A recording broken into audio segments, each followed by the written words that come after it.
us and oriented us to your temple. Yeah, so we will be doing similar kind of thing even this year as well. So for you who do not know about Hare Krishna or ISKCON, which we are generally being addressed, ISKCON is part of a Hindu religion, in a way, Hindu philosophy. We are monotheistic in a way, and plus by polytheistic as well, in a way, in terms of worship as such. We fall into Gaudiya Vaishnava tradition. Okay, so there are many different kinds of traditions. So we fall into the Gaudiya Vaishnava tradition, where we worship primarily Vishnu's form, or Krishna. Krishna is the one you'll see in the center of our altar, and his consort, or his we can say that his expansion, very immediate expansion, or the feminine god.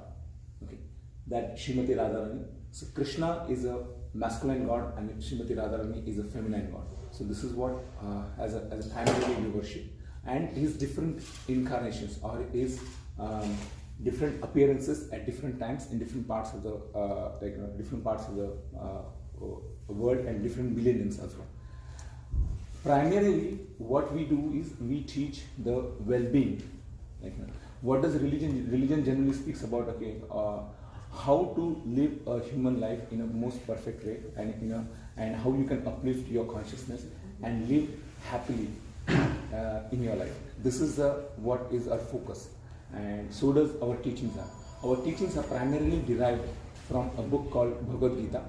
This book is a conversation between a student and a teacher, and you will see that in shortly.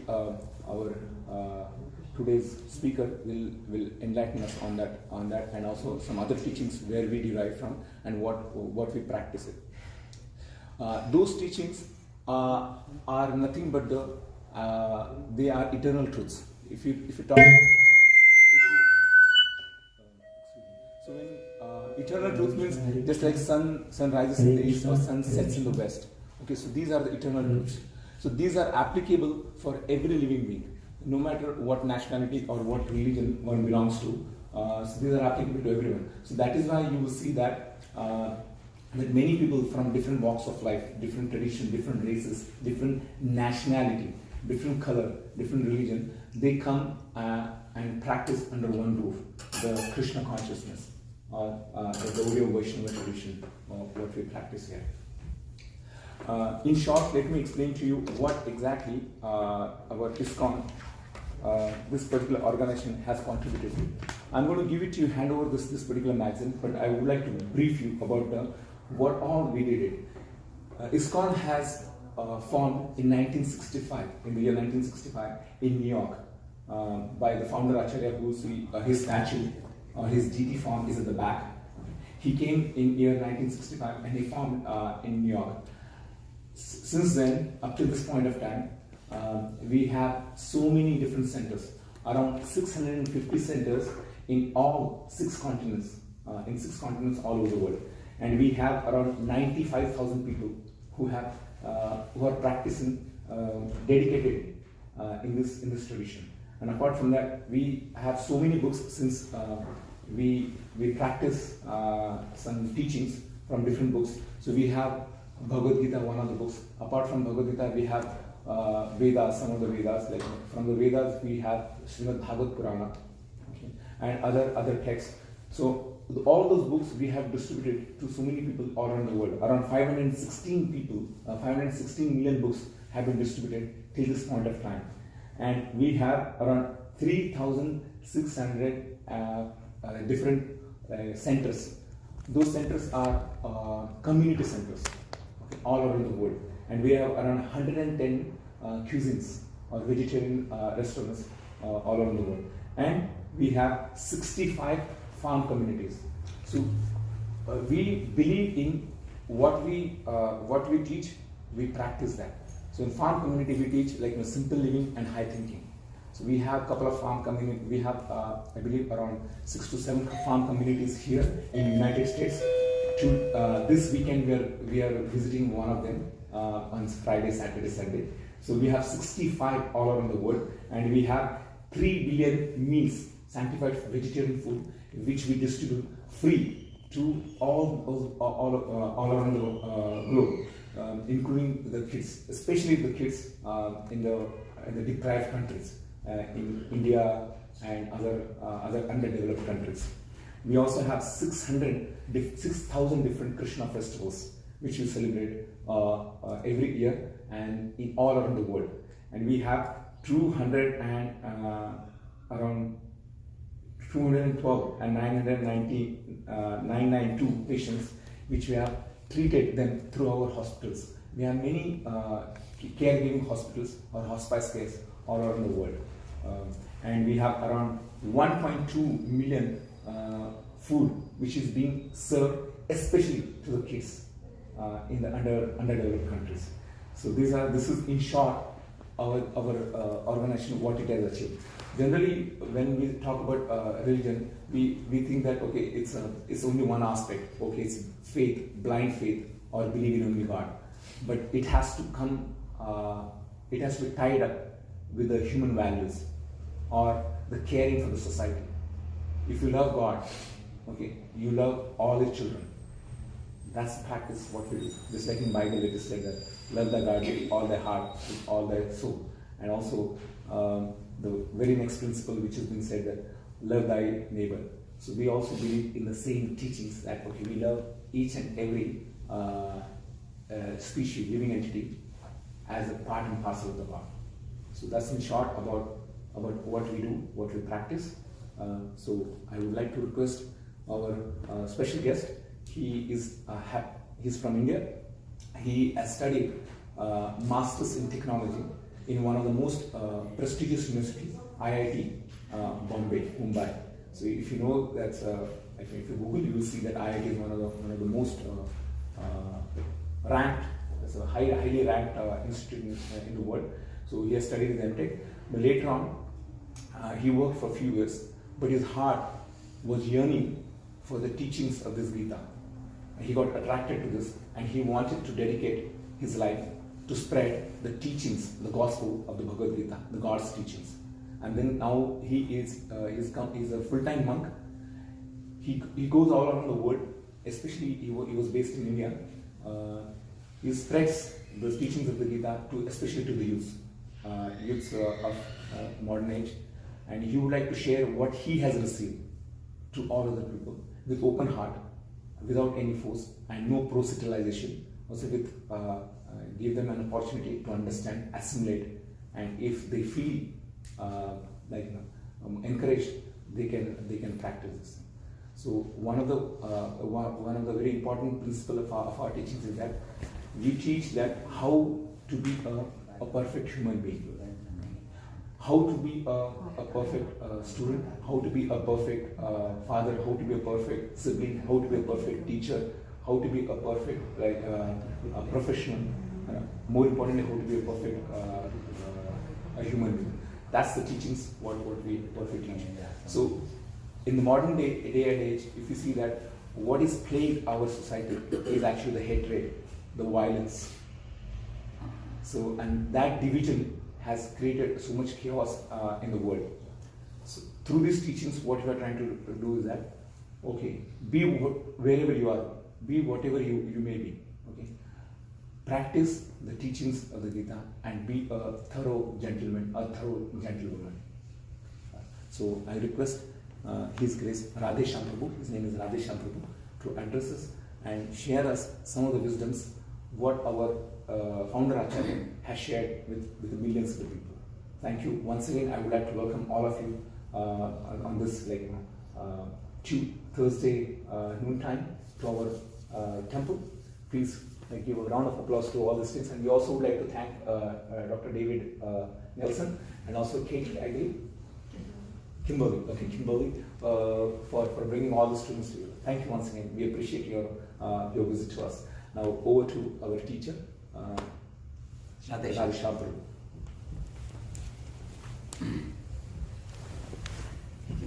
Sir, you can say something about your students. What's that?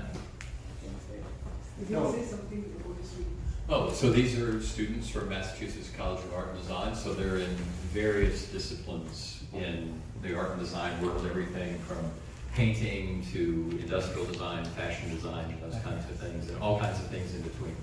And this is part of their course requirements to take a certain number of classes in liberal arts. In the first year?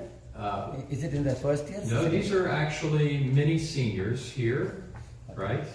Many seniors, some juniors. Do we have one sophomore maybe? It's an elective And course? it's elective. It is an elective, and for most it would be the first course of its kind that they would have taken at the undergraduate level.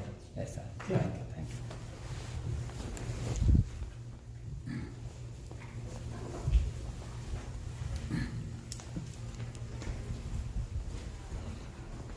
Om Ajnana-Timirandasya Jnana-Anjana-Shalakaya Chakshurunnmilitam Yena Tasmai Shri Gurave Namaha. First of all, I offer my prostrated obeisance to my spiritual master, by whose grace my darkened heart was lit up with the torchlight of knowledge, and I owe my life to him. So right behind you, you see his name is Srila Prabhupada, A.C. Bhaktivedanta Swami, Srila Prabhupada. So he appeared in a place called Bengal in India. So his when he was a young boy, he was a college graduate and he had just got married and had a small son. He met his spiritual master, his guru. So his guru told him, the greatest service one can do to all humanity is salvation or emancipation. To help all living beings get rid of all suffering and attain a platform of boundless love. In the Sanskrit it is called Anandamaya, we call it. Annamaya, Pranamaya, Manomaya, Vijnanamaya, Anandamaya. I will just say one or two sentences about each, it will become very easy for you to appreciate. Annamaya means there are small worms in this world who you will see they are only concerned about their food. Once they eat their food, they go to sleep. And when they get up, what do you think they do? Again they search for food. Once they eat their food, again they go to sleep. So besides food, they have no other goal of life. And in the higher stage, Pranamaya stage, the living beings compete with one another for a better and more comfortable and luxurious lifestyle. Like you see the business people nowadays are in a state of cutthroat competition. People are trying to climb the ladder of success and they don't mind stamping on the heads of others too, if need be, for the sake of making little more money, for the sake of being better than others. So that is Pranamaya, we call it. So that's what we call a survival of the fittest. There is a very big competition going on all over the world, what we call as a rat race, we call it. And higher than that is Manomaya. Those aspirations which you may have in your heart, which you are unable to achieve on a practical level, then people dream about it. Or they go to movies and they superimpose themselves on the hero or the heroine. So through the hero or heroine they fulfill their desires. As if in a state of dream. That is Manomaya. Then the Vijnanamaya stage is the first platform in which you understand that there is something called as spirit. Every religion talks about spirit. Like for example in Christianity, you will find there is a talk about the spirit which survives after death and on the day of judgment, which sometimes people call it as doomsday. One is answerable to God, God in heaven. One has to answer for all the good and bad that one has done. So similarly in Islam also, Quran talks about resurrecting from the dead and then going to a plane where you are answerable to God for all your actions. Similarly, in the path of Sanatana Dharma also there is a talk about how the Atma or the spirit soul, we call it, he rises from the dead after the body is finished, body is burned to ashes, but the spirit survives and he is actually answerable for his good and bad. subsequently. So one understands the difference between the mortal coil which you see with your naked eyes and the spirit soul which is actually imperishable. So that is the fourth stage. And the fifth stage is called Anandamaya stage. Anandamaya is a stage where the soul recognizes his sweet, loving relationship with God.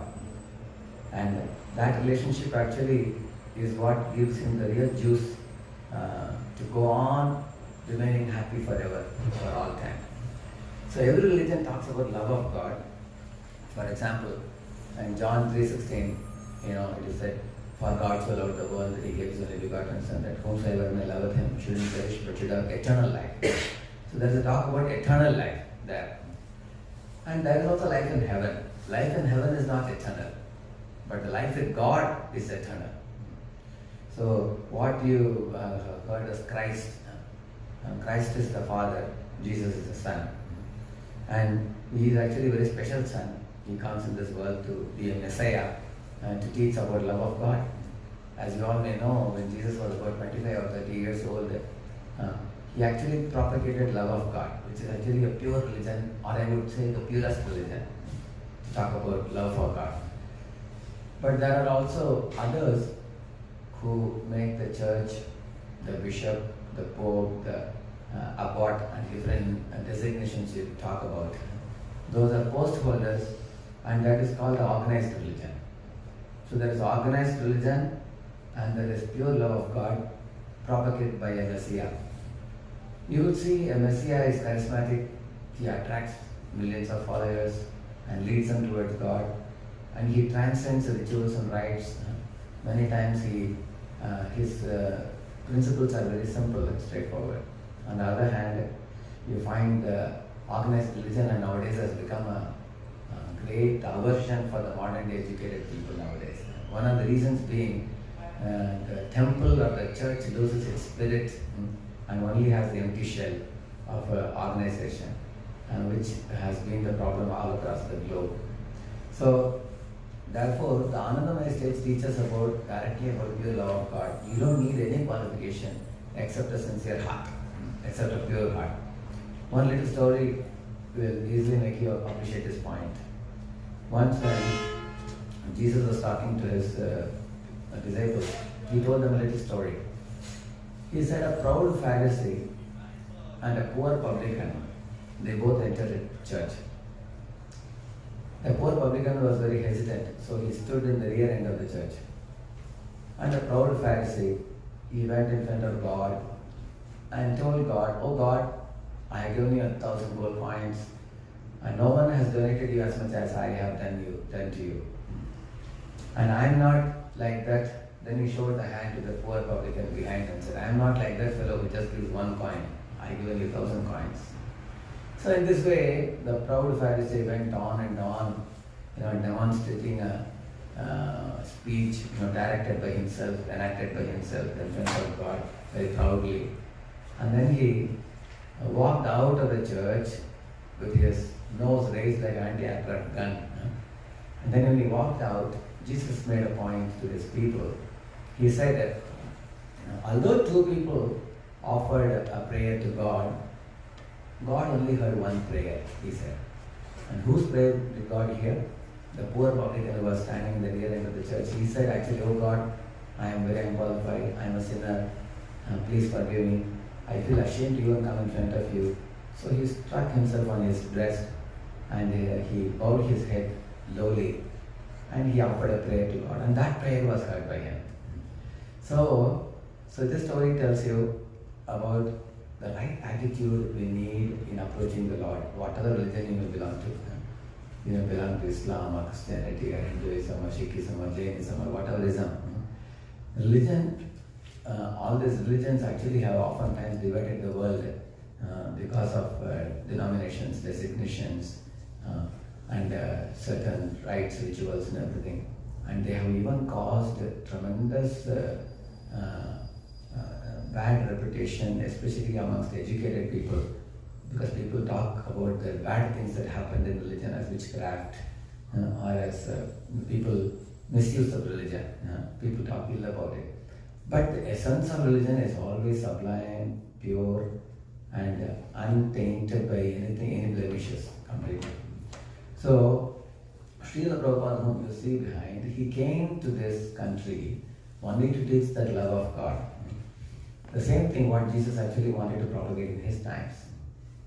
And Jesus was also misunderstood by people who were actually stuck in their religion and rites, and they could not understand him. They wanted to put him on the cross.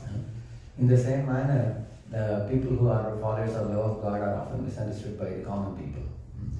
But nevertheless, there will always be messiahs, always be great souls sent by God, children of God, who will actually come to this world to propagate that sublime message, which is actually pure love.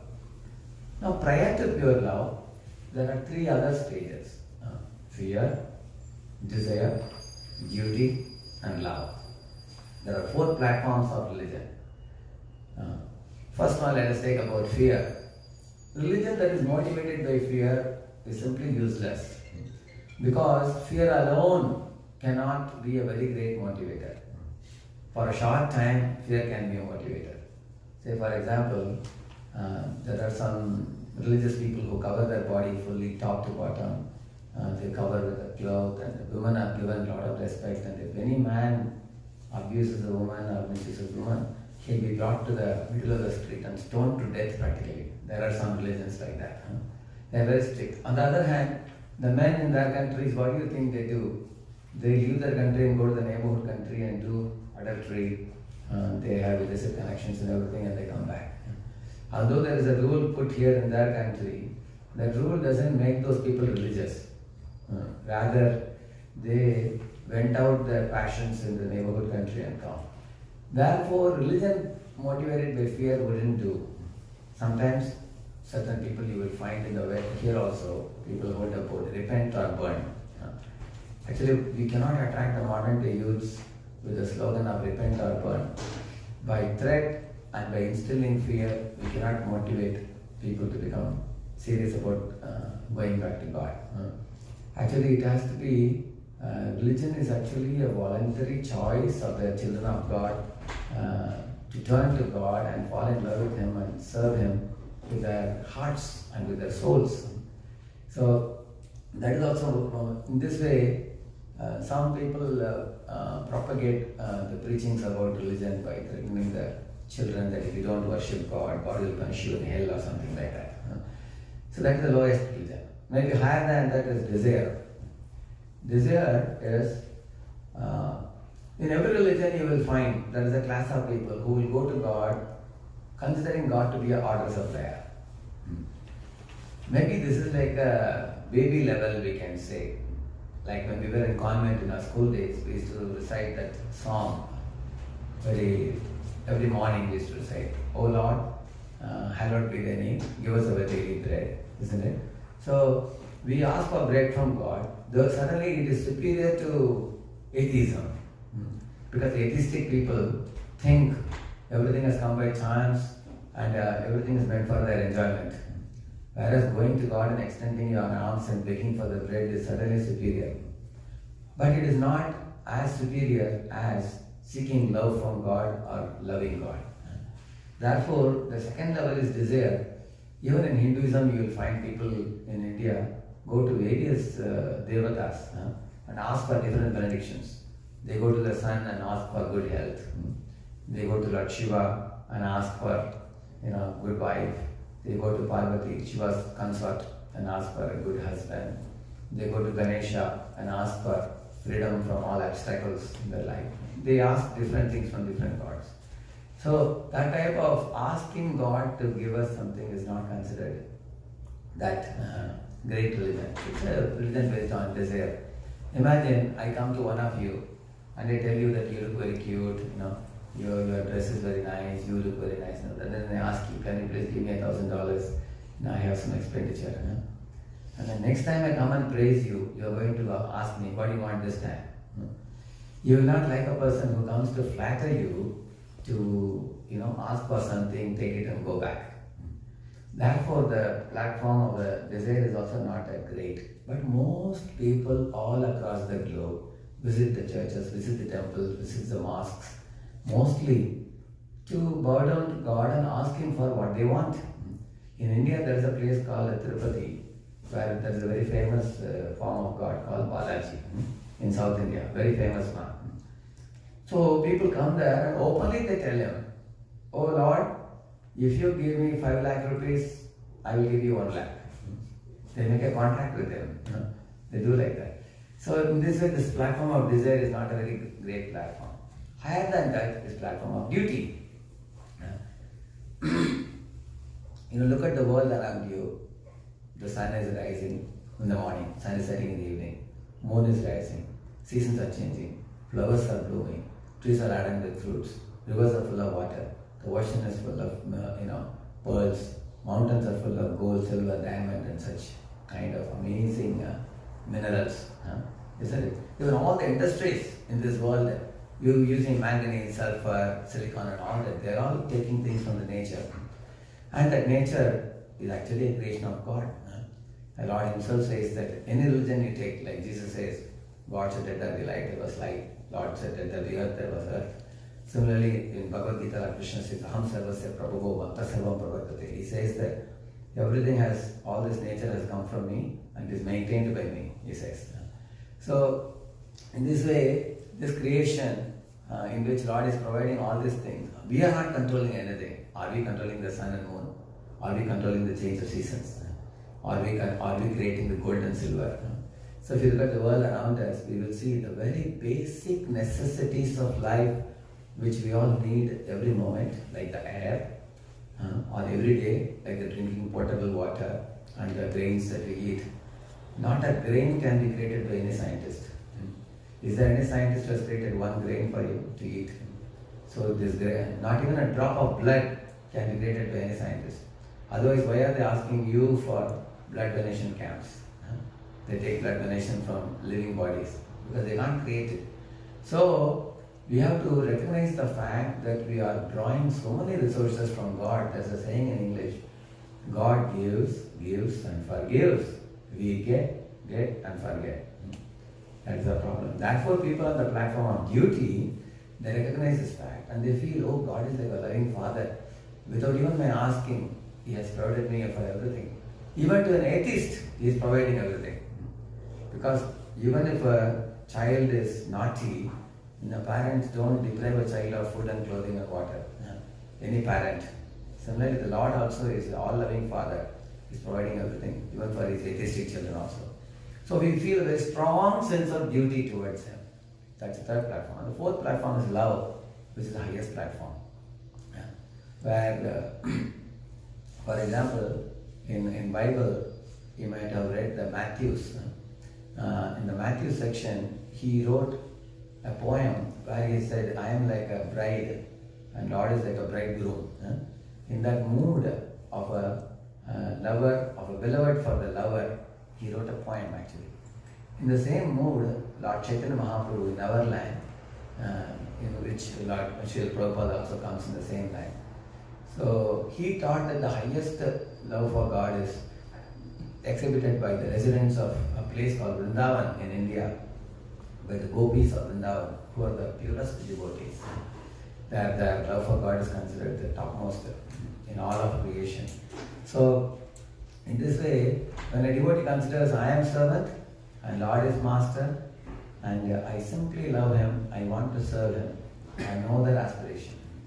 So, most Hinduism, if you read, they will tell you that the goal of life is moksha, one word called moksha. Moksha means liberation. Whereas in our organization, we come in a Brahma Madhva Gaudiya Sampradaya, our aspiration is not salvation or moksha, liberation. Our aspiration is only service. Only loving service to God. That's our only aspiration. So, and how do you understand this love of God? You begin with your own family. Every one of you students sitting here, the only one person whom you loved the most when you were born, can you say who? Mother, your mommy, isn't it? And you didn't know anyone else. You didn't know even your father also. And then when you loved your mother, why you loved your mother? Because she gives you breast milk, and then she pampers you, she wraps you with a napkin and everything. And then after a few months, you open your eyes and see one man is coming and giving some things and going back. You ask your mother, who is this fellow? Then mother introduces you to your father. Then you start loving your father, then your brother, then your sister. Then your love is generally confined to your one family within the four walls. And then subsequently, your love extends to your own caste people. Then your love may extend to your own state people. Then it may extend to your own country people. Isn't it? Love expands like this. Then you become a patriot of your country. And then you leave your country and go abroad to other countries. Like I am from India, now I come to America here for a while. I see that whether I am in India or America, the human nature is very similar wherever you go. If I pinch any one of you, you'll feel pain. If I give you any of you a cup of mango juice or something, you will feel pleasure. You find that all over the globe, the human nature is similar.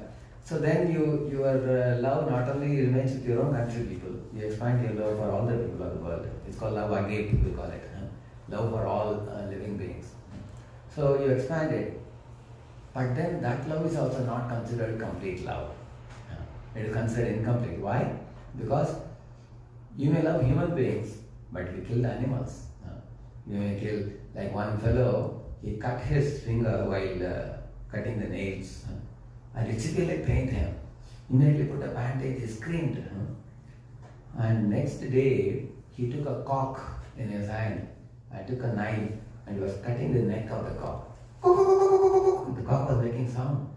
And the son came running to father and said, "Oh, my dear father, why do you kill this cock? You're slitting the throat of this poor creature. Yesterday when you got your finger slightly cut, you screamed like anything. Don't you think this cock will feel the same pain?" The father was laughing and slitting the throat. He just didn't realize, he couldn't see the connection. Similarly, if you are a evolved human being, you start observing the world around you, that wherever there is life, you respect it. Therefore we call it as a reverence for all life. Like if there's an ant on the road I am walking, I don't have to put my boots and crush the ant just because it is a small creature, isn't it? Wherever there is life, it should be respected. Like imagine I am going in a truck, somebody is going in a bike. That doesn't mean I can, ride over the bike person, isn't it? Because in the bike is standing a man who is similar to the driver of the truck. Both are similar in nature. Similarly, in every living body there is living form, which is called Atma, the soul. So we should respect that soul. So when one understands this, then you come to the highest platform where you start loving the animals also. Not only the dogs, you love the cows also, you love the cocks also, you love the goats also, you love every creature. And that is only possible. At that stage you actually become a lover of God.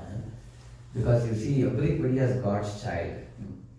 God is the common denominator for everybody.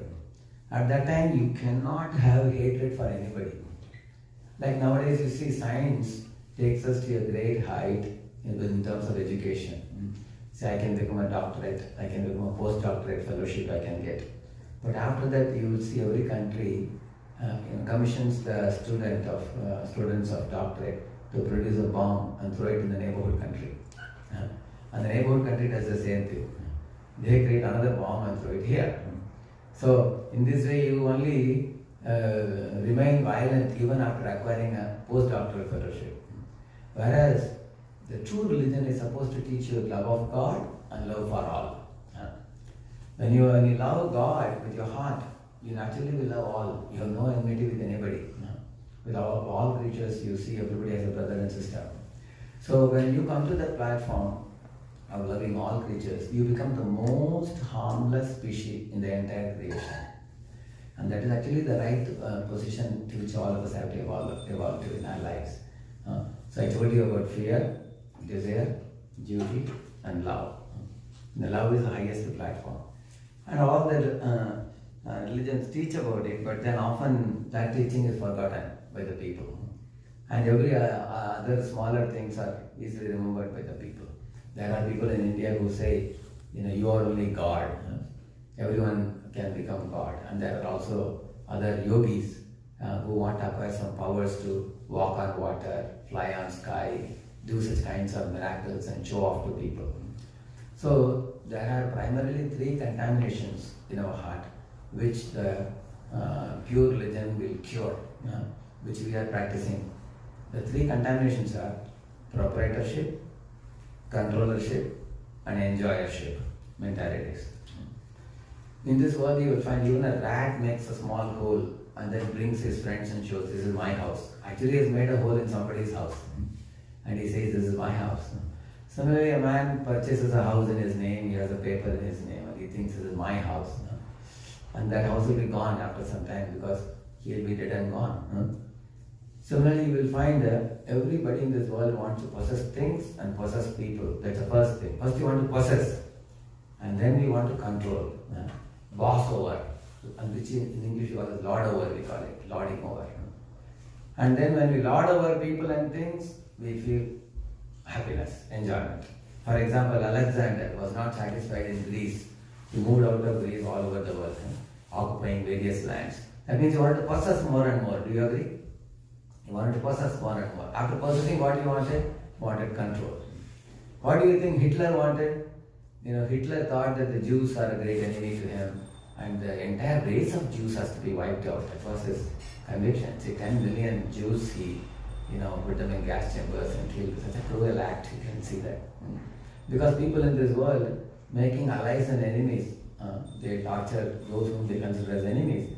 And they basically want to possess lands, possess money, possess people. After possessing, they want to control them. And by controlling and dominating, they want to enjoy subsequently. Enjoy the money, enjoy the power, enjoy women, enjoy men, and enjoy position. So these 3 are the primary contaminations in our heart. So the karmi means you want to possess. Jnani means you want to enjoy. Yogi means he wants control. So our Vaishnava philosophy teaches us that none of these 3 people can be happy. Karmi, Jnani, Yogi. Because karmi wants to possess more and more and yogi wants to have powers and he wants control. Just like the scientists also want control now over the nature so that they can exploit the natural resources and enjoy their life.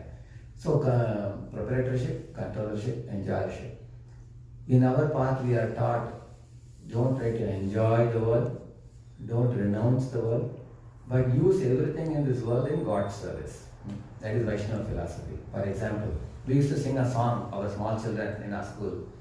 I use my eyes to see Krishna, see Krishna, see Krishna. I use my eyes to see Him. I use my ears to hear about Krishna. Like that the children sing. So we use our eyes to see God. We use our, like Jesus also said, do not worship graven images as a part of the Bible. He says that. So people may argue, why do you guys do idol worship? For that matter, even in Sanatana Dharma, you will find there is impersonalism. It talks about, it denies the form of God. Why? The material forms in this world which you see, they are all made of flesh and bones. And they are all perishable forms. And they change from childhood to boyhood to youth to old age, and one day they perish away completely. So one should not think of God's form to be made of flesh and blood, but it is actually made of pure spiritual substance. It's spirit. Therefore, the form is denied even by the Jnanis or the Upanishads. That's the main reason. But in the same Upanishad, Isha Upanishad, you will read that although it is denying the material form of God, it is talking about a spiritual form. For example, God made man in His own image. You heard this thing in Genesis? It is said. So all of us have a form in this world. So God also has a form. Like let me put a very simple logic for all of you. You all have a physical heart and physical head. Correct? You all have a physical head and a physical heart. Okay.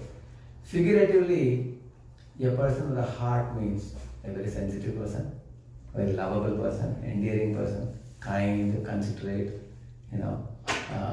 good person. It's called as a person of the heart. And a person of the head means shrewd person, very intelligent, smart, cannot be cheated by anyone, thoughtful, thinks twice before making a decision. Sharp in intelligence, correct? So you all want to be a person of heart or you want to be a person of head? Can show. Let us take answer from them. Want to be a person of heart or person of head? Yes. Want to be a person of heart. Okay, let us take a vote. How many of you want to be a person of heart? Yeah, 1. Oh, good number. 1, 2, 3, 4, 5, 6, 7, 8. Okay. How many of you want to be a person of head? 1. She wants to be intelligent. Okay. Yeah. 1, 2.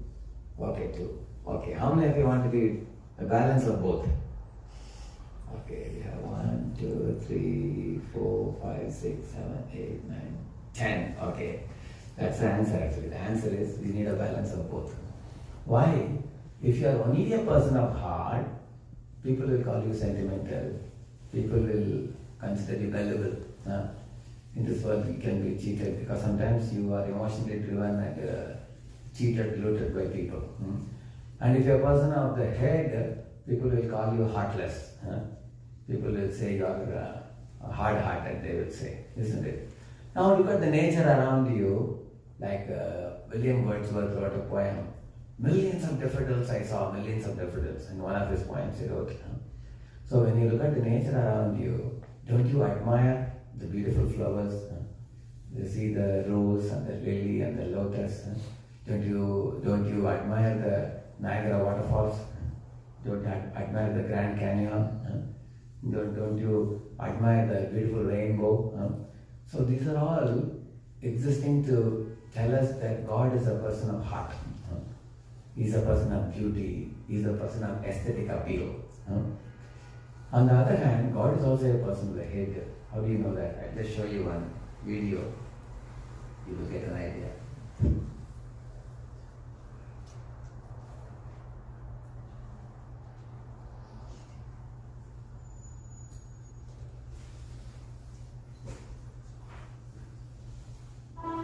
Around 1200 AD, a man named Leonardo Pisano, better known as Fibonacci, discovered a sequence of numbers that created a very interesting pattern. The sequence begins with the numbers 1, 1, 2, 3, 5, 8, 13, 21, 34, and continues indefinitely. Each number is obtained by adding the last 2 digits together. A rectangle with a length and width of any 2 of the numbers of this sequence forms what is known as the golden rectangle, a perfect rectangle. A golden rectangle can be broken down into squares the size of the next Fibonacci numbers down and below. If we were to take a perfect or golden rectangle, break it down into smaller squares based on Fibonacci's sequence, and divide each with an arc, the patterns begin to take shape. We begin to see Fibonacci's spiral. The spiral in and of itself is insignificant. Its importance is revealed in where we find it. Take, for example, the sunflower. The display of its florets are in perfect spirals of 55, 34, and 21, the sequence of Fibonacci. The fruitlets of the pineapple create the same spiral based on the sequence. The pine cone does the same. As currents move through the ocean and the tide rolls onto the shore, the waves that bring in the tide curve into a spiral that can be mathematically diagrammed onto a plot at the points 1, 1, 2, 3, 5, 8, 13, 21, 34, and 55. Buds on trees, sand dollars, starfish, petals on flowers, and especially the nautilus shell are formed with this exact same blueprint. With each segment of growth, the nautilus adds to itself one more value on Fibonacci's scale.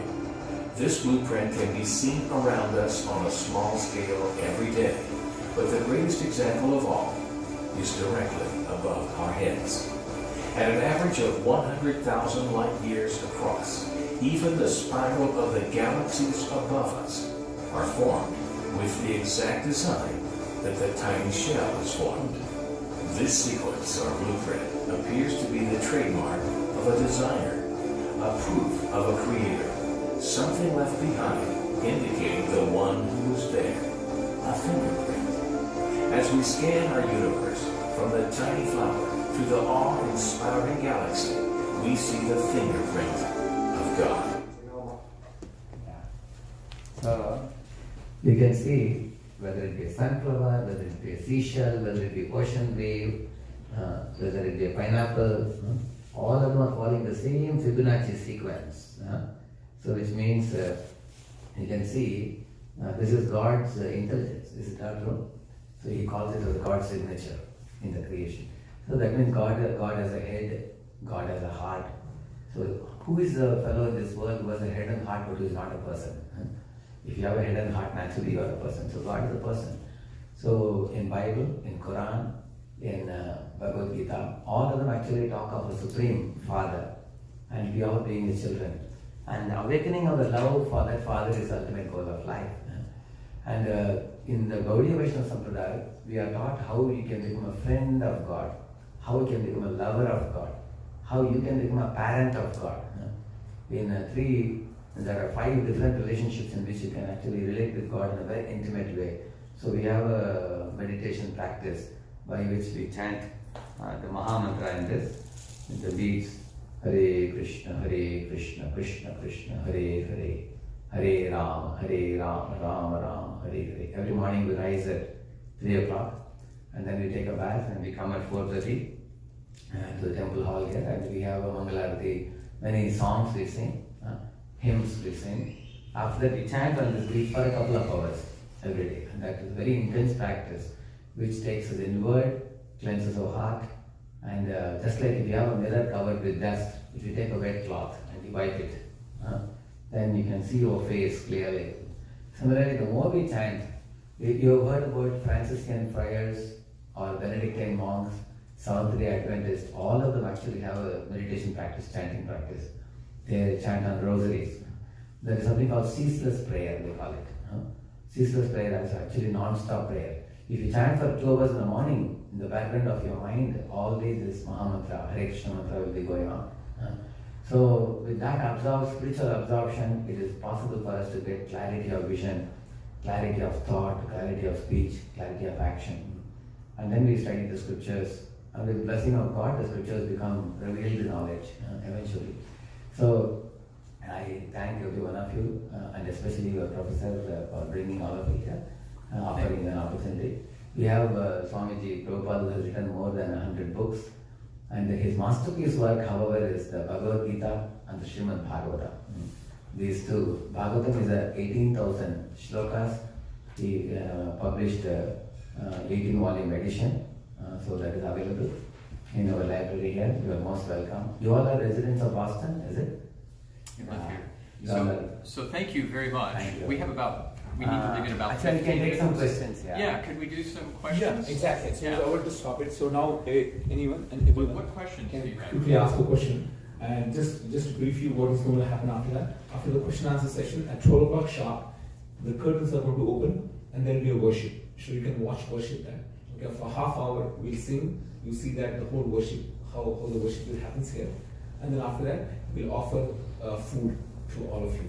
So we have to leave actually At what time? just around noon or so, Oh, so we can't stay for all fine. of that. Is it fine to watch a bit and leave, or would it be fine. better? So that's fine. So what we'll do? 5-10 minutes they can stay. So you can stay for 5 minutes, Yeah. and then we'll put up a table outside in a buffet style. You can grab a plate of food and how much ever you want to, and you can wrap it up if you want, or you can have a food here, or you can walk across the street and in the Commonwealth Mall and have a food. That's very So kind. without Thank much you. delay, I would like to hand over the microphone if anyone has any questions. Go ahead.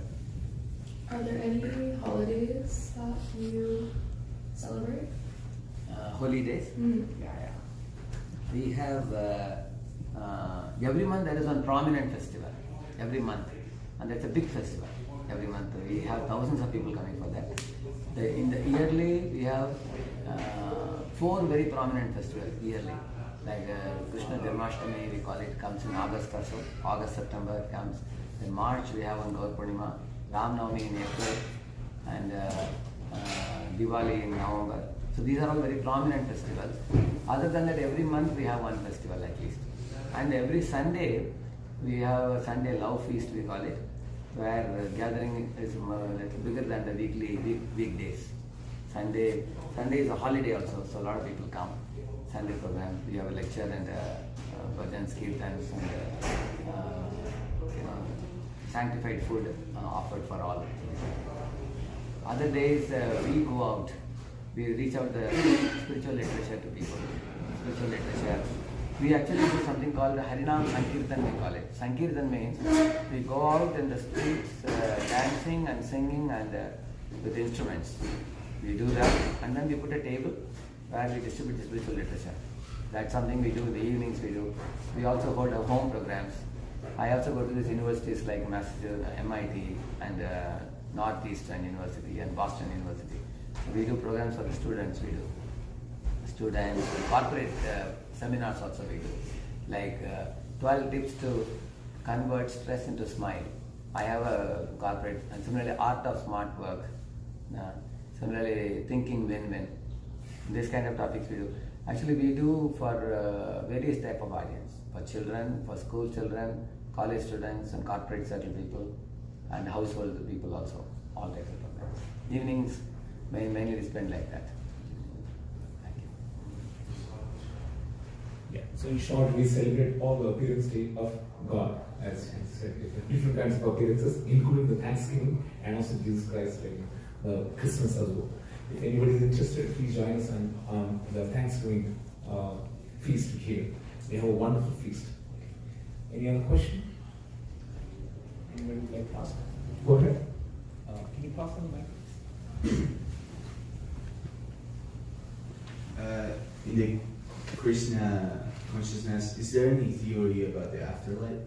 Yeah, it's called reincarnation, we call it. Reincarnation, which means, see, re means again, in means inside, kar means flesh.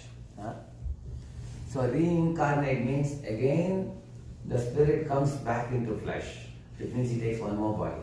According to the Upanishads also they say, when we die, what happens?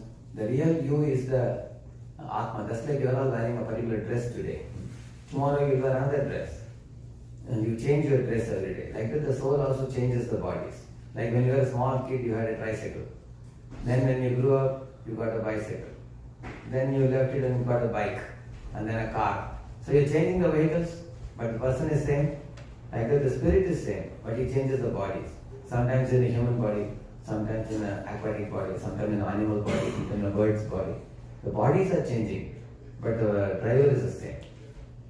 Actually, Darwin thought something else. What Darwin thought, we take a Luna, and we pump Luna, it becomes like a car.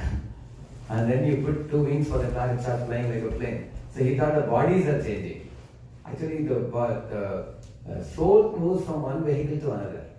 Just like you are in a small apartment, you leave the apartment, go to a bigger apartment. So you are the driver of the bodily car. Driver is moving from one vehicle to another. So that type of reincarnation is there. Even if you read in Bible, for example, while Jesus was talking to people, one fellow asked him a question. Oh Lord, Jesus, you are saying that Elias has truly reappeared as John. How is it possible? Is it that as a boy who is born, again goes back into his mother's womb and comes out? So at the time Jesus says, those who have the ears to hear, let them hear, he says. Which means he actually talked about reincarnation.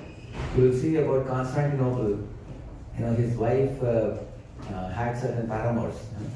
So when the priest was talking about reincarnation, that one will have to be born again, one has to suffer for one's sinful activities. She was the one who said, remove those sections of the Bible which talk about reincarnation. Because she was afraid that she will have to suffer afterwards. So, still there are traces of reincarnation information in Bible we can quote. I quoted one or two now, we can quote more actually. Like you take Buddhism for example, Jataka tales in Buddhism, it talks about Buddha coming in various incarnations, in different forms. Yeah. So, can I ask a follow-up question? So, like the idea of heaven, how does that fit into the idea of... Which one? The idea of heaven? Heaven, yeah. Heaven is a place for those who do virtuous activities. And hell is for those who do sinful activities. So by doing virtuous activities, one goes to heaven, and it is like a count.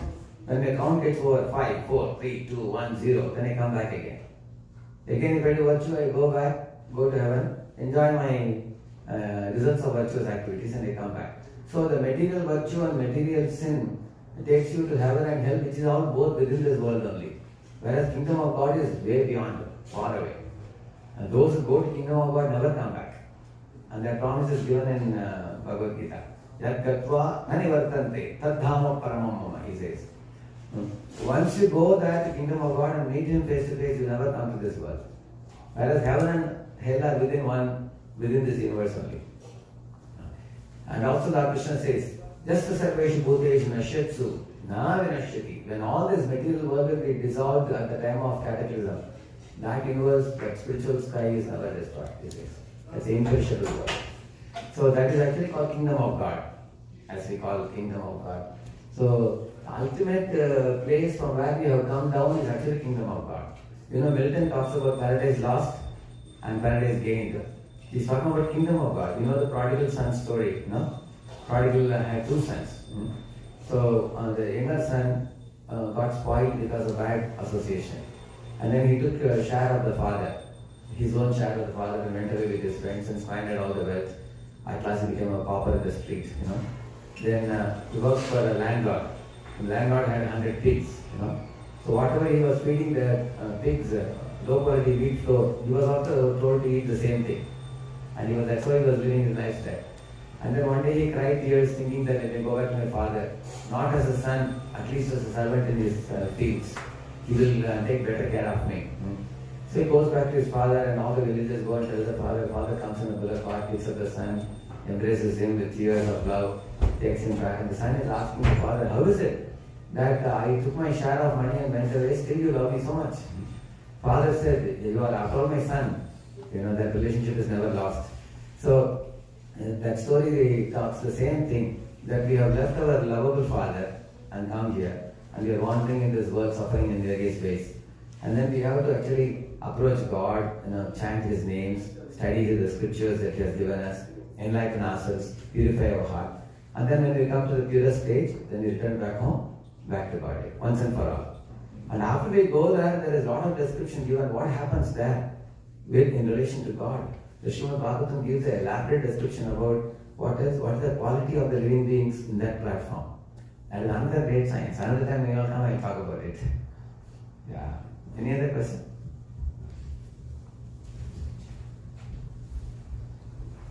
Okay, thank you. We'll observe for a few minutes and then share some food, and we'll head back to campus. Yeah. Thank you again. Thank you. You're all, how old are you, all of you? The students are approximately? Oh, Yeah. early 20s. Yeah, that's nice. So you are very fortunate to take this subject as an elective, because you get a very broad perspective of life. Otherwise, I was a student of mechanical engineering, you know, in my IIT days. So you study about machines, you study to make money, but you don't learn anything about the meaning of life, purpose of life, goal of life. Whereas when you are taking religion as an elective, you are going to different religious groups, and then you are hearing from them, and you get a very broad perspective of the world around you, and you also learn the goal of human life. Actually, everybody in this world at one point of time, the body will wither away, like a dry leaf. You see, the leaf is green, but the leaf will eventually fall off the tree and will become dried up. Similarly, everybody's body eventually will fall away. It will get old, one tooth will go, two tooth will go, all the tooth will be gone. Hair will get grey and white, and the body will develop wrinkles, and body will fall away, but the spirit or the soul is ever fresh and youthful. The spirit will come out. At the time of death, the spirit carries the impressions, what you are all creating right now through your lifestyle. It carries those impressions. It's called pure impressions and impure impressions. It will carry. And according to the unfulfilled desires stored in your mind, at the time of death, you are given the next body. It's a very scientific phenomenon. Just like here there are AM waves, FM waves are there. If you put a TV, immediately you can capture a particular station and display it here. Similarly, our mental existence transforms into a tangible form as soon as there is an opportunity. And so we are all taking bodies one after another in this world. So right now you all have got a particular body in which you are very fortunate.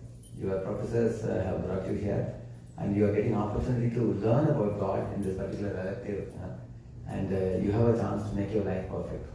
Because everything else will stay behind. You can't carry with you at the time of death.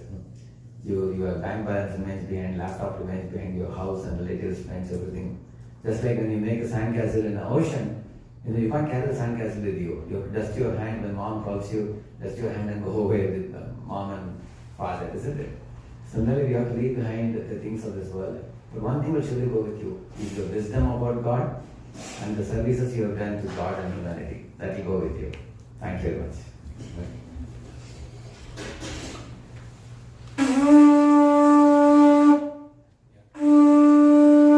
Thank you once again. Now we'll have a standing prayers. There was a conch which we broke before we begin any prayers. So there's the standing prayers. I take this opportunity to thank Dr. Nelson and as well as Catherine.